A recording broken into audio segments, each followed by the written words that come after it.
Good day mga kakulitog, no? So, for today's video mga kulitog, mag-iilis pala tayo ng ligid sa motor nitong ating amigo na si Don Badon. So, syempre, habang nagpahid-pahid siya sa breaksyon ng kanyang motor, matik, sasaluran natin ng tubig ang kanyang ligid. So, sa mga nangungutana kung bakit sinasaluran yan, ay kailangan pa bang ipangutana yan? So, syempre, kaya namin yung sinasaluran mga kulitog kasi ang hunit-hunit kasing ligwatan mga kulitog. So, baka kasi malumping yung kanyang yanta. Nako, makatapal pa tayo. So, pagkatapos namang saluran yung ligid niya mga kulito, no? So, syempre, ito na yung ginawa natin. So, sulayan natin yan pagtunog kung mahumok na ba. So, medyo mahumok naman mga kulito. So, hindi na natin yan dudugayin pa. So, lulubain na natin yan. Kukulitugin na natin yung mga kulitog. So, dyan banda mga kulitog, no? Medyo hunit pa din. Pero kahit medyo mahunit sa mga kulitog, kaya pa din natin yung kulitugin kasi syempre kulitog kaya tayo, di ba? So marunong na tayo about din sa pagkulitog. So diyan mga kulitog, no, medyo malapit na natin yung matangtang yung ligid na yan mga kulitog.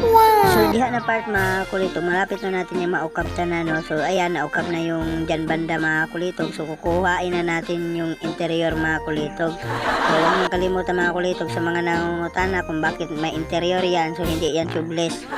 So dito na part mga kulitog, no, medyo naglilibog kami kasi nagngingita pa ako kung saan yung araw. So nakita ko sa ligid mga kulitog, wala pala tong araw mga kulitog, no. Kaya isusulob na lang to diretso. At dito dapit na mga kulitog, no, dito na yung part na sinusulob na natin yung ligid na bago niya mga kulitog. Sana all bago. So, habang nasusulob tayo ng ligid mga kulitog, no, dito na part, so, hindi ko na malayan, merong umabot mga kulitog. So, syempre, yung umabot mga kulitog, yung ating kumpare, si Earl Sydney.